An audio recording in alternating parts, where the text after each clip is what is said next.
फवाद चौधरी साहब ने एक प्रेस कॉन्फ्रेंस की और उन्होंने आज जुल्म की डेफिनेशन देने की कोशिश की कि जुल्म होता क्या है, और कहा कि जुल्म की इंतहा हो गई, और हमारे रहनुमाओं के नाम लेकर कहा कि इनको जेल में डाल देना चाहिए। तो मेरा ख्याल है कि कुछ शायद याददाश्त की या तो कमजोरी है या बिल्कुल याददाश्त खो चुके हैं कि इमरान नियाजी के स्याह तरीन दौर में मियां नवाज शरीफ, मरियम नवाज शरीफ साहिबा से लेकर शाहिद खाकान साहब, मिफ्ता इस्माइल साहब तक झूठे मुकदमात बनाकर एक के बाद एक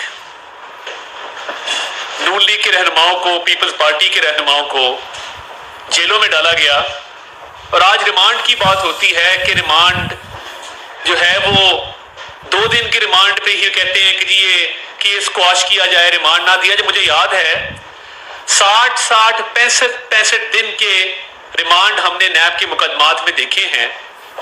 और जब शहबाज शरीफ साहब को दोबारा नैब ने गिरफ्तार किया तो पहले मुकदमे के जिस्मानी रिमांड के दौरान दूसरे मुकदमे की तफ्तीश हो चुकी थी। दूसरे मुकदमे में गिरफ्तारी का कोई जवाज नहीं था, और फिर भी 50 दिन का रिमांड एक दफा, 40 दिन का रिमांड दूसरी दफा, तो ये 90 दिन के रिमांड काटे हैं। तो ये वक्त का धारा है, और हमने तो कोई किसी को बगावत पर उकसाने की कोशिश नहीं की थी। हमने तो किसी इदारे में तफरीक पैदा करने की कोशिश नहीं की थी। हम सिर्फ इमरान नियाजी साहब को नापसंद थे, और वो क्योंकि उस वक्त के बादशाह सलामत थे तो वो जिसको चाहते थे जेल में बंद कर देते थे। जुल्म वो होता है कि जब आप एक शख्स की, जिसको अभी परवेज इलाही साहब ने कहा कि मैं फांसी देना चाहता हूं, तो उनकी इतला के लिए भी अर्ज है कि फांसी देने का प्रॉपर एक प्रोसीजर है इस मुल्क के अंदर। आप वजीर आला बन गए हैं जुडिशल ऑर्डर के तहत, इसका यह मतलब नहीं है कि आप फांसी का ऐलान करते फिर। अब प्रॉब्लम है, परवेज इलाही साहब गए इमरान खान साहब के जलसे में पहली दफा, उनको समझ ना आई कि मैं अब इस शख्स की खुशनुदी कैसे हासिल करूं, तो उन्होंने अपनी किचन कैबिनेट का इजलास बुलाया। उन्होंने कहा मुझे बताओ कि इमरान नियाजी कैसे खुश होता है। तो उन्हें बताया गया कि बहुत कोई आप एक्सट्रीमिस्ट बात करें, बहुत ही कोई गालम गलोच करें। उन्होंने कहा नहीं, गालम गलोच शायद मैं ना कर सकूं, इसके अलावा बताओ मैं कैसे इमरान नियाजी की खुशनुदी हासिल करूं। उन्होंने कहा आप फांसी की बात कर दें। तो उन्होंने वजीर दाखिला राना सनाउल्लाह साहब को फांसी देने का ऐलान कर दिया। तो उनकी इतला के लिए अर्ज है कि इस मुल्क में इदारे मौजूद हैं, तहकीकाती इदारे मौजूद हैं, अदालती निज़ाम मौजूद है, उसके तहत केसेस चलते हैं, मंतकी अंजाम को पहुंचते हैं। आपने तो पहले भी कसर नहीं छोड़ी थी कि आपने हेरोइन डाल दी, और अल्लाह भला करे तब के सेफ सिटी कैमरास की इंस्टॉलेशन का, जिससे ये बात साबित हो गई कि राना सनाउल्लाह की गाड़ी में कोई हेरोइन नहीं थी। आप इस हद तक जाते रहे हैं झूठे मुकदमात बनाने में।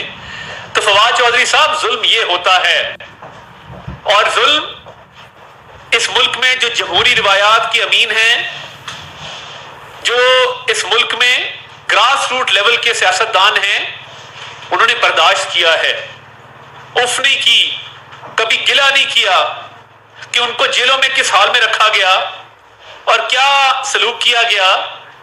आपका एक आदमी जिसने मुल्क दुश्मन बयानिए को परवान चढ़ाने की कोशिश की, जिसने एंटी स्टेट नैरेटिव बनाया और एक निजी टीवी चैनल पे उसको प्रमोट किया, एक आदमी, और आप इस तरह हाल दुहाइयां दे रहे हैं जैसे कारोबार जिंदगी बंद हो गया हो। तब तो कोई क़यामत नहीं आई थी और आपके कान पे जूं नहीं रेंगी थी जब एक बेटी जो पब्लिक ऑफिस होल्डर नहीं है, उसको दूसरी दफा अपने गिरफ्तार बाप, वो बाप जो कोट लखपत जेल में है, आपने मुलाकात के दौरान गिरफ्तार करवाया था सिर्फ बाप को अजियत देने के लिए, और उसके बाद सजाए मौत की चक्की में रखा था। तब तो आपको ना जुल्म याद आया, ना आपको कोई इंसाफ के निजाम से गिले पैदा हुए, और तब भी आपको कोई खौफे खुदा ना आया जब आपने आहत खान चीमा जैसे फर्शनास अफसर को 3 साल कैद, 3 साल कैद मुंह से कहना आसान है, जिसने काटी है कभी उससे पूछिए कि उस खानदान पे क्या गुजरी है जिस घर का फर्द 3 साल के लिए गायब हो जाए। और जेल में जो सलूक किया जाता था, महकमा जेल खाना जात पंजाब हुकूमत की वजारत दाखिला का एक मतहत महकमा है और कंट्रोल उसको वजीर आजम हाउस में बैठा इमरान नियाजी करता था और शहजाद अकबर साहब करते थे। और उनकी मैनेजमेंट क्या थी, ये फिक्र नहीं थी कि मईशत डूब रही है, मुल्क को नुकसान हो रहा है। वो मॉनिटर करते थे कि फलां का पंखा तो नहीं चल रहा, फलां को सर्दियों में हीटर तो नहीं मिल गया, फलां को कंबल तो नहीं दे दिया, फलां को क्या जमीन पे सुलाया है कि नहीं सुलाया। बख्तरबंद गाड़ियों में बंद करके लाया जाता था।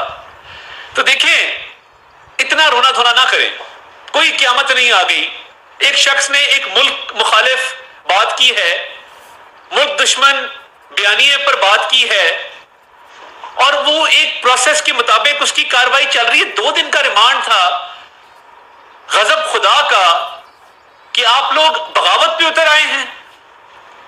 तो ये बड़ा बड़ा कुछ बर्दाश्त किया गया है इस मुल्क के अंदर। हमने जेलें भी काटी हैं, हमने मुश्किलें भी बर्दाश्त की हैं, मगर इस तरह से कभी रोना धोना नहीं किया जिस तरीके से आप आकर बिल्कुल ही जब इंसान की बस हो जाए कि हमारे हाथ खड़े हैं तो कोई नहीं, बात की है तो थोड़ा बर्दाश्त करना भी सीखें। और मैं ये समझता हूं कि ये नाइंसाफी होगी अगर जिस्मानी रिमांड में तोसी नहीं की जाती, क्योंकि देखिए कानून के कुछ असूल हैं जिसके तहत बरामदगी है, इन्वेस्टिगेशन है, मजीद इस केस में पेशरफ्त के हवाले से तफ्तीश का अमल है। तो ये माजी में आप देख लें जो होता रहा है और उन केसेस में कोई मेरिट नहीं था। ये तो एक ऑडियो है जो पूरे मुल्क में सबके सामने है। तब इमरान खान साहब भी आहिस्ता आहिस्ता, क्योंकि ऐसा शख्स है ना जो अपने मोहसिनों के जनाजे तक पर नहीं जाता, जो अपने इर्द गिर्द लोगों को टिश्यू पेपर की तरह इस्तेमाल करके फेंक देता है, वो भी अब कह रहा है कि जी वो ARY को नहीं पता था कि ये गुफ्तगू चलनी है।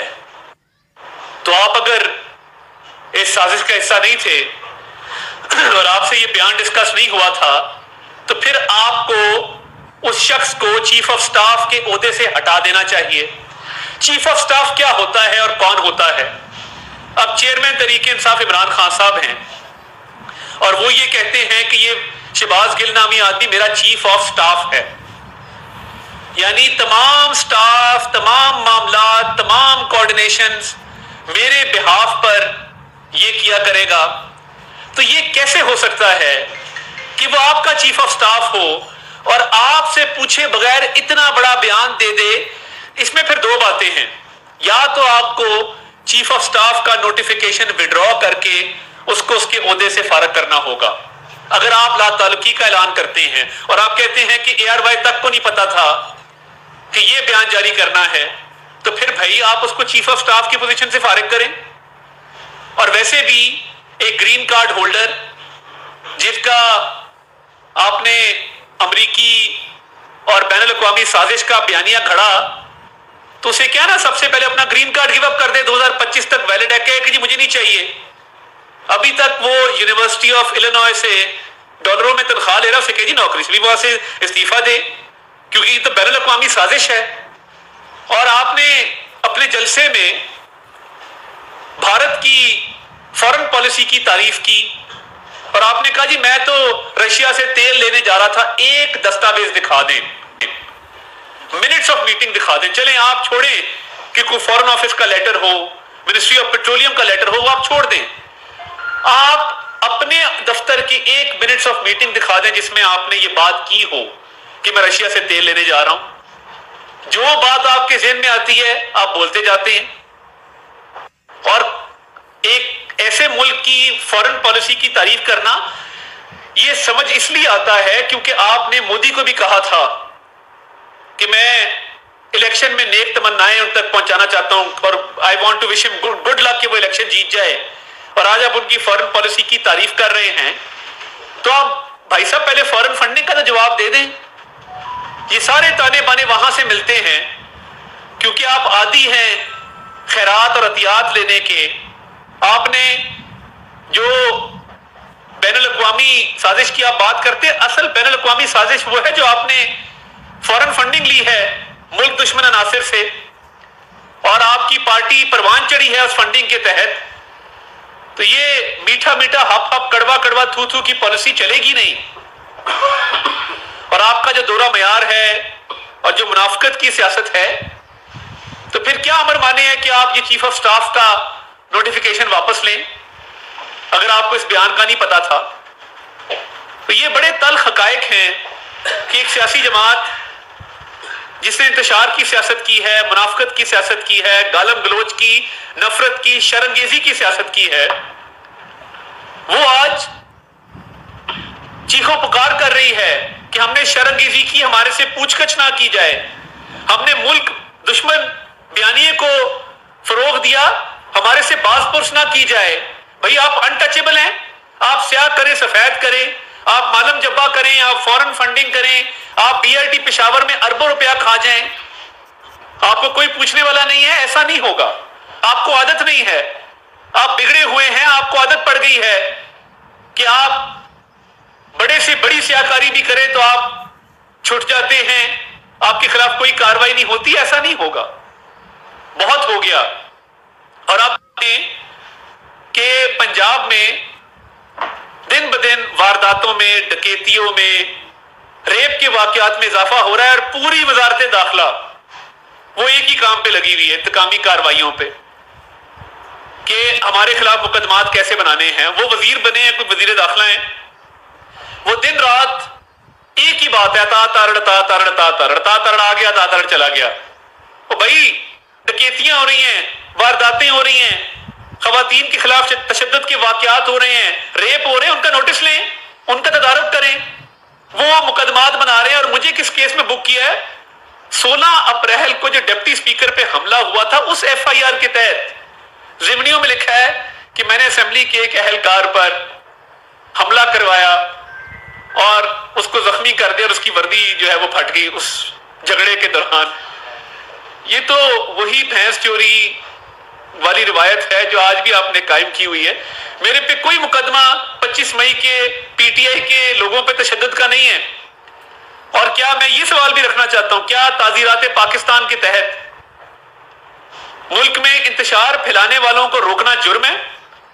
क्या जो लोग पुलिस पर हमले करें, और कांस्टेबल एक शहीद हुआ, कमाल उसका नाम था, क्या उन लोगों को रोकना जो ये पुरतशद्दुद कार्रवाइयां कर रहे थे, क्या ये जुर्म है? इस मुल्क में अब सजा दी जाएगी अगर कोई भी सरकारी अफसर या वजीर अपनी सरकारी जिम्मेदारियां निभाते हुए इंतशार से लोगों को रोकेगा। तो ये आपके साथ इधर ये ब्लू एरिया की ग्रीन बेल्ट है, क्या आप सबने वहां पर दरख्तों को जलते हुए नहीं देखा?